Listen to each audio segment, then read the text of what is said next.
Welcome back, everybody, to Katawa Shoujo, episode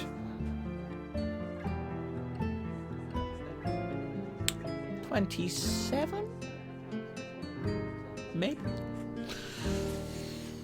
I didn't really like being told, but oh yeah, shit. Okay, yeah. So yes, last time we'd gone and gotten ooh, a mouse. Ooh. We'd gone and gotten these two their lunch, and they'd come for lunch with us, and yes, that's what's gonna happen. So, carrying on. Sweet bread and strawberry milk for Misha, a bowl of ramen and juice for Shizune. I heave a sigh of relief as I put it all down. After the significant difficulty I had carrying it all in addition to my own lunch. Do you know what, right? Before I carry on. On Saturday I went out in Cardiff, and we all went out, and I somehow managed to get lost because I got too drunk. And I woke up at my house, as I always do, and the next day, and my leg is killing me. I don't know what I did, but I can't walk properly on this leg. My muscles, the inside of my leg, the muscles there, are killing me.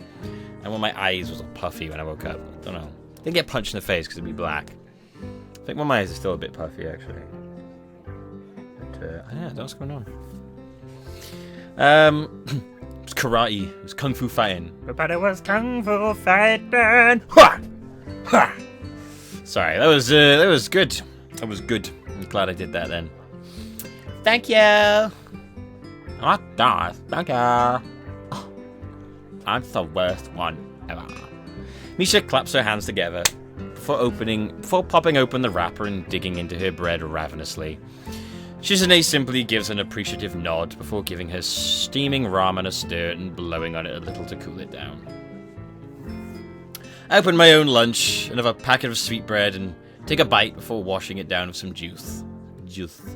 The bread is very sweet, so much so that I end up forcing myself to stomach it just to get the experience over with. Midway through, I decide to take a break from the different task and ask what's on my mind. So, I'm guessing you two had a reason to drag me down there? Here? You two seem to always have an ulterior motive, after all. What are you saying? What is saying, Hassan? We don't have a motive. I'm assuming she's saying that with food in her mouth. What are you saying? We don't have a motive. Her mouth is full of sweet bread as she speaks. It's a pretty unpleasant sight. It's like, Shizune looks a little grossed out, before going back to her eating her ramen. I wait until Misha swallows what she has in her mouth before speaking again. You're not buttering me up to make me work for you after school. Nope. They're trying to extract information from me that I might not want to give. Fine, you win. I guess you just wanted to eat lunch with someone as intelligent and handsome as me, then. Ha! Nice. That's it, Chan. You got it. Shizune looks unimpressed as Misha finishes signing our conversation and sucks in the last of the long noodle as she signs her own thoughts. She just says you shouldn't be so suspicious of us. She's just doing her duty as a college representative, after all. How is she, are you doing that? As much as I hate to admit it, it looks as if I still have trouble communicating with Shizune. It's because you avoid them all the time. It should be a simple matter of keeping eye contact with her and addressing Shizune instead of Misha in my speech. But when somebody else is doing the talking for her, it's a surprisingly difficult task. But you know, Misha. It's the class representative's job to ensure everybody's doing all right in class, isn't it? Not really. Wait, how is this making me get food ensuring that I'll go well in class? Shizune huffs and adjusts her glasses disapprovingly. I do some shades instead.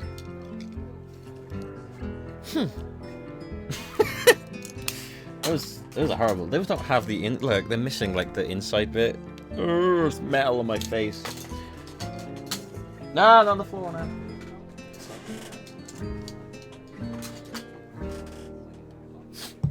So this is the thanks we get for giving you your companionship during lunchtime? That's a total dodge of the question. Wait, hang on. How did you know that I... Lily's away and Hanako is absent, and since those are the only people you hang around with... Also made it kind of obvious to see... Oh, I may have well done so, but she didn't need to rub it in. Maybe this is payback for before. Alright, well, thanks, I appreciate it. And that isn't sarcasm.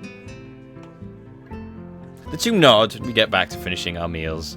It feels like a little embarrassing to be accompanied by just because they noticed I was lonely. So, great, pity lunch.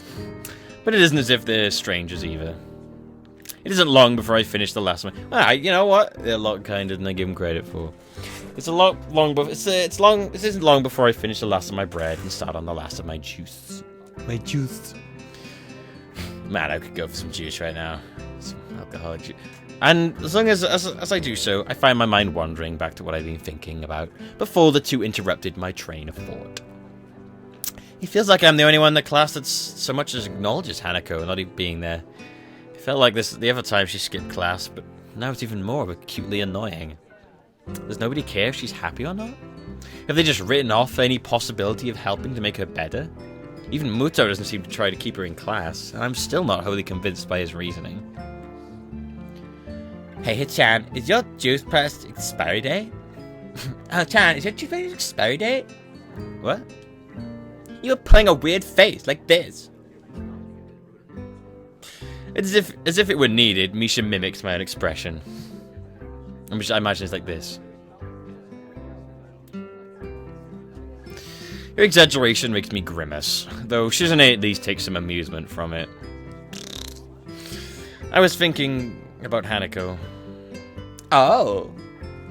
Misha's interest is piqued, and so is Shizune's, once my words are interpreted for her. I'm just worried about her being absent so often, especially now, though, what with her birthday coming around. The memories of the incident in class are still fresh in their minds. Their faces alone are telling that much. Do you know anything about Hanako? Anything that might help? Misha shrugs and looks to Shizune, who mulls on it for a while. The only people she'd ever talked to for more than a sentence are you and Lily. Shizune may not be able to convey Lily's name in a device tone of speech, but I feel as if it comes through in his signing language. The effect is lost, however, after Misha's interpretation. There are a couple of things we know about Hanako as student council members, thanks to the records that pass through our hands, but we can't say anything about what's in them. I don't like the idea that they have information on others. Understandable. Sounds a lot like a nurse's patient confidentiality. Every time I find someone that knows something about Hanako's past, it turns up being a dead end. The only way I'll ever find out is by asking her. I don't know if she'll let me know such things, but if it's for her sake, I have to at least try. Don't worry about it, Hitchan. It happens every year after all. That doesn't remove my sense of worry at all. I still feel it's like, that doesn't help at all. Nope. I still feel a little at fault for what happened in class. But this feels like it goes even further, even without their confirmation of the fact. Mita notices my troubled expression, her own usually happy and reassuring face dropping. Everyone has problems they have to deal with, right, Hitchan? Yeah, I just wish I could help Hanako more with hers. With that, the conversation trails off on a depressing note. Eventually, Misha manages to pick the mood back up, though, her usual bright and bubbly antics. But my mind remains focused on Hanako. Dude is, I'll go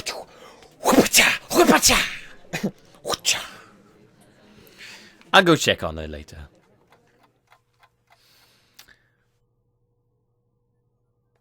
That was weird. I make sure my door is locked after dropping off my school bag. The dorms are quiet. Muto kept me occasionally occupied longer than I expected, discussing my studies after class ended and pressing on me some worksheets to give to Hanako almost as an afterthought. Absorbed in thought, I'm late in registering the shadow that appears in front of me. Looking up reveals the owner of said shadow. Here we know who it is. It's old man Kenji. Harry Potter. Bruce Willis. Hey man, it's seen you in a while. Hey man, what's going on? Oh, hi. What's the response? My absent-minded greeting visibly annoys him. I'd probably have the same reaction. Oh, sorry, I'm just thinking about a lot of stuff. Thinking is a pretty poor excuse not to be aiding the war effort. And how goes the war? I'm preparing right now. I need some money to help with preparations. Oh, for God's sake. If you want me to loan you money, just say it. No, man, I'm good. You good? You don't want my money? Fucking hurt. Hey, man, don't look so surprised. It's insulting. I'm pretty big in the competitive bowling scene, but yesterday I found some guys who didn't know that. Oh, God. Oh, what's it called when you do that in snooker? I can't remember. Well, I guess it's like conning them, but there's a word for it. I can't remember what it is. Hustling. You're hustling them. I'm fairly sure that betting would be against the school rules. School rules don't matter. This is a war situation. People these days, they have no appreciation for what war means. So what do you need this money for, dare I ask?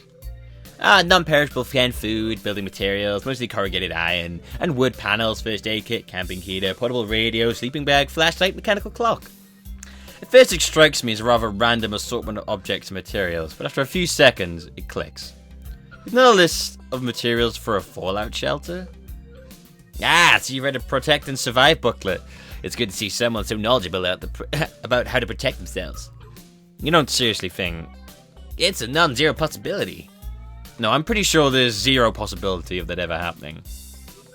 He slowly and dramatically raises an eyebrow.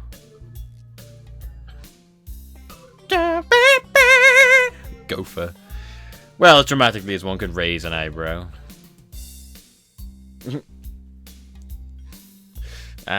The chance is, I don't know, 0.1 to the trillionth place. It's infinitesimal.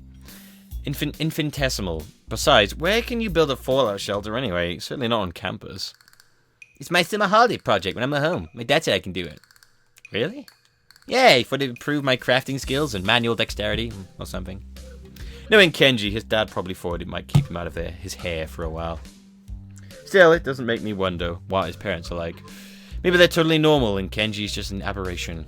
Or on the other hand, maybe this kind of paranoia and fearful survivalism runs in the family. Like those nut families who have fallout shelters because they're convinced the world's going to end every other day. Hey, want to help me build it? You look like the type of handy with tools. If I had your help, we could make a really badass bunker instead of just a fallout shelter.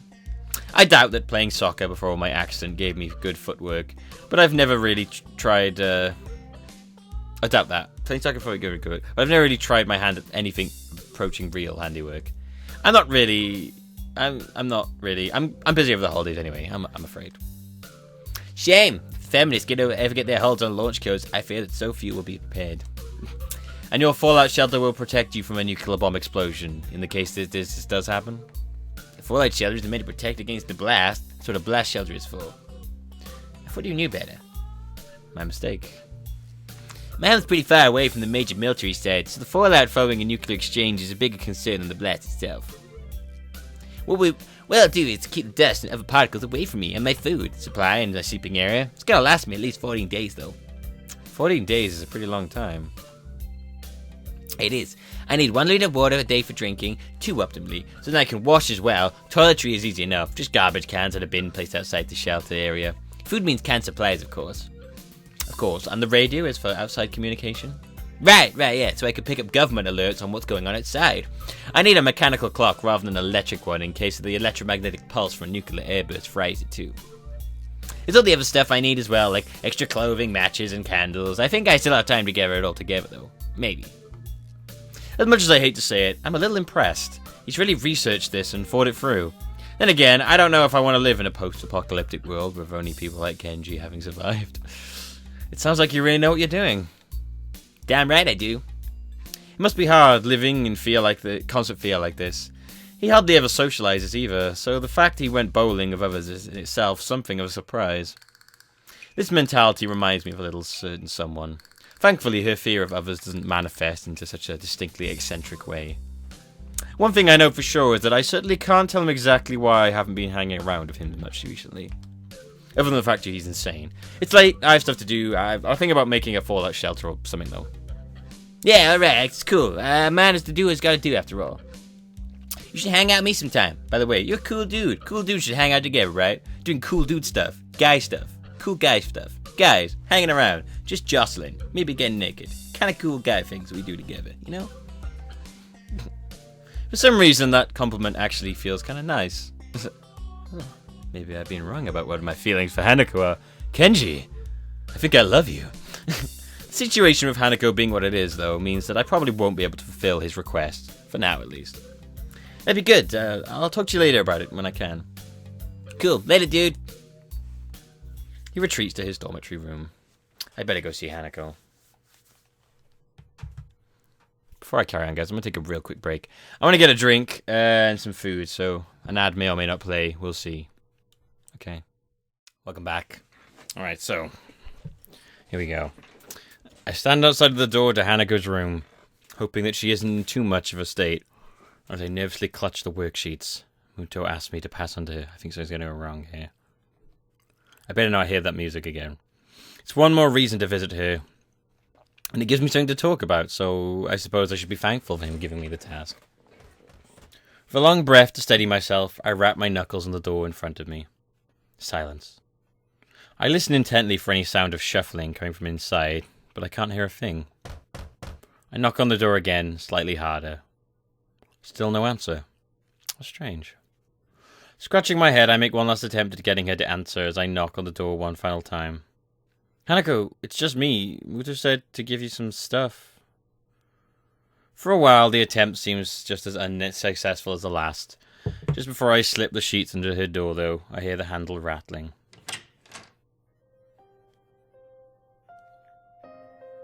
As the door opens halfway, I quickly try to see how Hanako's faring. It's a task made somewhat more difficult by her oversized gown hiding so much of her body. She doesn't look sick, or at least not immediately so. To be honest, I'd have preferred that that to her expression right now. She looks terribly tired, and appears to be barely acknowledging my presence. Hi, Hanako. Muto wanted me to give you these since you weren't in class today. I hold out the loose sheets, which she tentatively takes in her hands. The way she moves is devoid of thought. Her posture is slumped in an unusual manner for someone that's so often tense and wound up. Even her eyes keep looking away from mine, doing their best to avoid eye contact. I move my head a little to try and get a better look, but she just ends up turning away. Are you okay? If you're feeling sick or anything, I could go get a nurse. It feels almost pitiful to put on such a routine get-well-soon act, but I can't think of anything else I could possibly do for her, though. She seemed to collect herself a little at the notion, but only a little. Her head remains turned away, but her eyes move towards me. I'm fine. An awkward silence follows. As it lingers, I notice that the sleeves and the cuffs of her gown bear slightly damp stains. Her cheeks are a bit red too. Has she been crying? I see. I hesitate a little before coming out of the words I really came here to say. Would you like me to stay? I don't have anything urgent to do at the moment, so it wouldn't be any trouble. Her eyes slide away from me and I lose any hope for an improvement of her mood.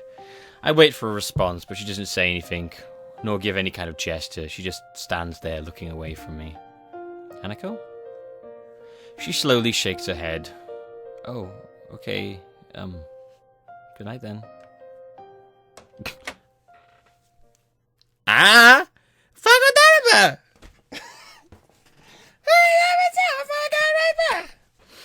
It's like 5 steps, 1 step forward, 100 steps back.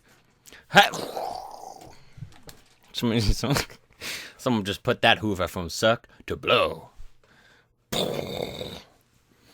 With that, Hanako steps back and closes her door without a second word. More than a little worried, I retreat back to my room. Wandering up the hallway, I keep mulling over what happened. It felt like Hanako was just only halfway there. As if I was interacting with a robot and I was just doing what it was programmed to do without any real thought. She was a husk of a person. This is frustrating. I had hoped that meeting Hanako would help the situation, but I feel like it's only made it harder to understand her. How am I supposed to try and help her when she's quite literally shuts me out like that? I don't even bother to turn on the light, opting instead to simply change into my pajamas. Do it nude! How can you people out there in this world sleep in your clothes? What is wrong with you? You I'm a buff man. I'm asleep in the buff. I mean, I know how you sleep. Personally, when I get into bed, I'm like, I put on like a show for myself, you know. Put on some Barry White. My darling. But yeah, I couldn't sleep in my clothes. Oh my gosh, I would melt. Ugh. Quickly choked down my evening pills and collapsed onto my bed. Washing them down with some nice vodka. I've gotta help her. Hanako, baby, please talk to me. There we go. Once again, Hanako doesn't turn up for class. Try as I might to concentrate on other matters. This fact continues to distract me throughout the entire school day and even as I walk through the school gardens to the dormitories. I don't think today being her birthday is a coincidence either. I don't know the link between the two events, though, nor do I have any idea of what she's feeling. With physical pain, I could at least provide some limited comfort. With something like this, though, I have no idea where to start. I run the people I know through my head, thinking about whether they could help. Shizune and Misha don't know any much about Hanako, and what little they do know, they can't tell me. Same for the nurse. In the end, there's only one person that knows Hanako well and would be willing to tell me anything. Entering my dormitory room, I notice something that takes me off guard. It's starting to feel familiar. With everything that's going on around me, I'm thankful that this room started to finally be somewhere I can relax a little. When I first entered Yamaku, it felt immediately foreign in every way, from the untouched neatness to the way it smelled. When I was in uni, actually, when I first moved into the halls in uni, I was like, this feels weird, this place. But, you know what? I got used to it pretty fast. After a while, once you've moved a lot of stuff in and, you know, you kind of made it your own, it starts to feel a lot nicer, you know. Once you've got your smell in there. Focusing back on the task at hand, I throw my bag onto the bed as I open the top drawer of my desk. Before she left, Lily told me her number to call her on while in Scotland, and I wrote it down. In hindsight, I wonder if she knew something like this could happen. Let's just be some interesting calls there, all the way from here to Scotland. Now that she's out of reach, I realise just how much Hanako and I have relied on her for guidance. I dig around drawer after drawer, looking for that damn piece of paper. Damn. Eventually, thankfully, I find it nestled under a borrowed library book. I probably should have just entered it directly into my cell phone. Come to think of it, without further ado, I enter the numbers and anxiously press the call button. Eventually, the phone picks up, a feminine voice I don't recognize at the other end. It's probably Lily's mother. Oh, speaking of a language. Hi, Sato. English? Suddenly finding myself unprepared, I realize I can't understand a word she says. Either due to my limited vocabulary or her heavy accent. Sato. I should have anticipated this, since according to Lily, her mother is a native Scot. I soldier on in the hope that she must know some Japanese, considering it's her daughter's native language. It's Hisao Nakai speaking? An enthusiastic sound of realization can be heard as she recognizes the language. My feeling of relief is immense. You must be one of Lily's friends from school, correct? Even so, her accent means I have to concentrate to work out what she's saying. I can't imagine speaking Japanese in a Scottish accent. Yeah, that's right. Pleased to speak to you. Pleased to speak to you, Mr. Toe. It's nice. It's so nice of her to find someone so polite. Lily dear, it's for you. Oh, it's so nice. Her mother seems nice, if a little over-enthusiastic given the mundane situation. There's a small silence as Lily takes her time getting to the phone. In the distance, I can just make out her mother scolding her playfully for just getting up. Hello, Lily speaking. You sound awful. Oh, you bastard! You mangy bastard! She makes a sound somewhat between a dying animal and a yawn. The one thing I did remember to check before calling was the time zone. It'd be pretty late in the morning over there, so she really has no excuse. Not feeling well? Just tired. What time is it there? Late afternoon. He's like, my God, you sound tired. You sound like a man. Late afternoon. School finished for the day not long ago. Ah, Hanako's not well, is she? That was quick. This is going to ruin the emotion here, by the way, but I love doing her voice in a Scottish accent. That's a bad Scottish accent. My assumption that she must have known something like this could happen seems to have been on the mark. How did you know? Ah, 'cause today is her birthday. I'd hoped she might have gotten at least a little better after coming to, but... How is she right now? She missed her school today and yesterday. I thought to check up on her today. To be honest, after seeing how she was when I talked to her yesterday, I'm pretty anxious. I really have no idea what to make of it. Has this happened in the past? Is it related to his scarring in some way? Unfortunately so. Roughly the same thing happened last year when her birthday came up. As far as I can tell, it's because her parents died in an accident that caused her scarring, and Hanako blames herself for their deaths. I'm sorry, this is the most... I'm coping with emotion by making myself laugh, okay? As far as I can tell, she blames herself for their deaths. I'm doing like the weird, like, dwarven honeydew thing now. What she says does seem to make sense. If she's blaming herself on her birthday, she may well be ruining that she was ever born. Ouch. Hanako had mentioned his stay in the orphanage to me. Maybe I should take some heart that she trusts me enough to tell her such a thing.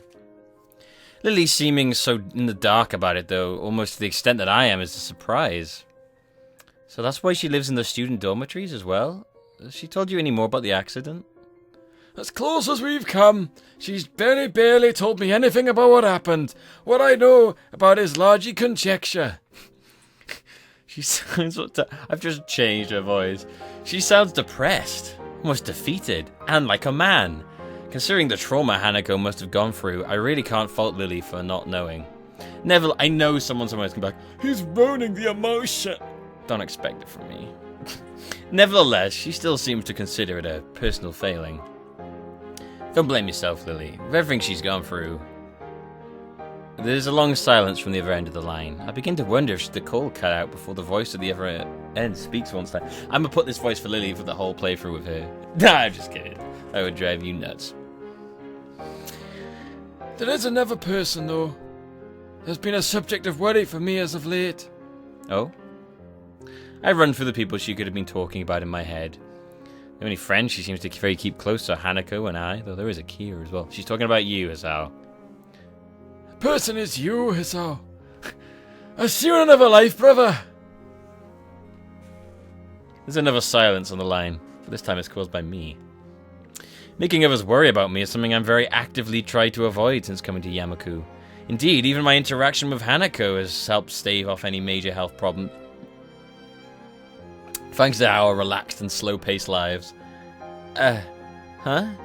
What is there to worry about over me?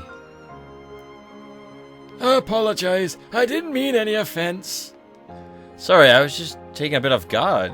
Still, isn't Hanako a bigger problem at the moment? For some time now, I thought out that both of you may be feeding into each other's more worrying habits. I tried to amend this before leaving, but it seemed to have done very little.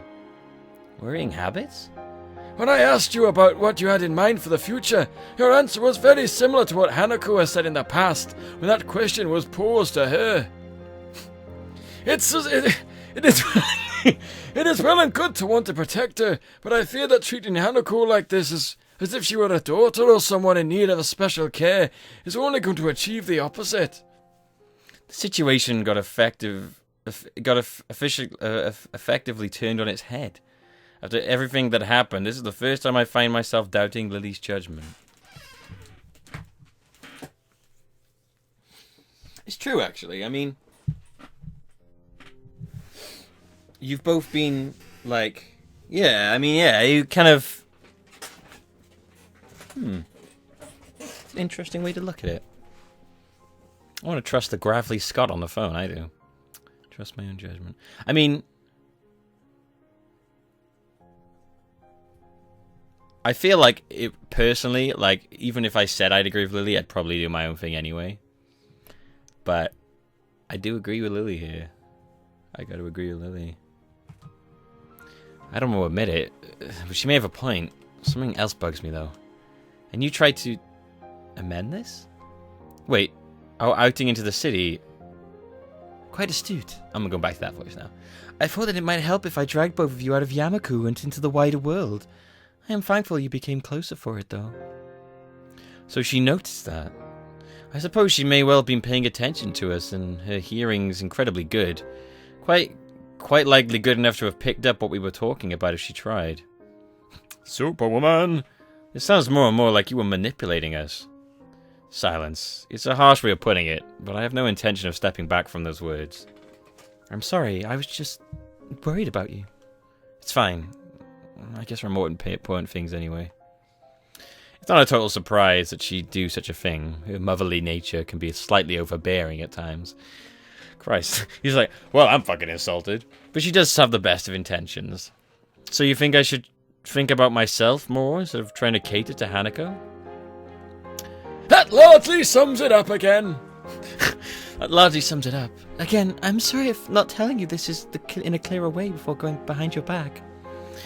I know I'm at least as guilty of being overprotective of Hanako as you, but I feel you are neglecting yourself in your efforts to give Hanako happiness. Do you really think Hanako will be okay? She isn't as fragile as you think. I don't know exactly what experiences she's lived through or what feelings she has in her mind, but she's managed to work her way through them until now. It's also my hope that giving her a little space will allow her to decide what she truly wants for herself, and give her the initiative to reach out for it. Reach out and touch faith. Please have faith in Hanako. That's all I ask. I guess I'll think about it for a while. That's good. Being rash won't get you anywhere. I know at times you may doubt your relationship to Hanako, but she does. Lily cuts herself off and takes a moment to reconsider her words. Please keep in mind that I wouldn't have befriended you if I hadn't thought you were a fundamentally good person. You're a good friend, both to myself and to Hanako. Thank you, that helps. We share some small talk to try and lighten the atmosphere. So, eating any Mars bars? But it feels very stilted. There's a lot of I don't know about Lily to Lily stay in Scotland, but after such a heavy subject, I want to be alone for a bit to think. Forward fades away. After a few minutes, we end up saying our goodbyes, so I set my phone on my desk. He's like, after that heavy conversation, so how's the weather over in Scotland? Shit, I assume it would be. Compared to Hanako's situation, mine feels utterly mundane. I still have both my parents, I had a reasonably normal childhood, and unlike many in Yamaku, my condition isn't immediately visible to the public. But then again, this just an attempt to justify the way I've been acting towards her? That may well be what our past were like, but when it comes to the future, I still have no idea what I want to do. In school, I've just concentrated on each day's work, and I've put off more things to cater to Hanako. I recall the words Muto told me after Hanako's breakdown, about the purpose of Yamaku and my education. In hindsight, he was probably trying to push exactly the same thing. Just what have I been doing in the time since my heart attack? If I ever did manage to get to Hanako out of her room and to open up, what then? I look out of my dormitory window as the sun slowly sets.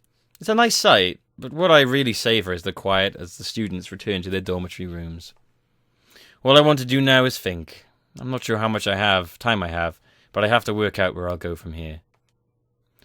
I was hoping it would end there. Alright, well, guys, that is the end for today. Oh.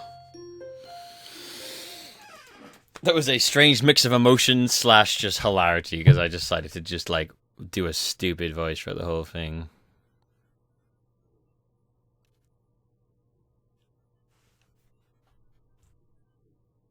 There we go. I wonder what was going on there.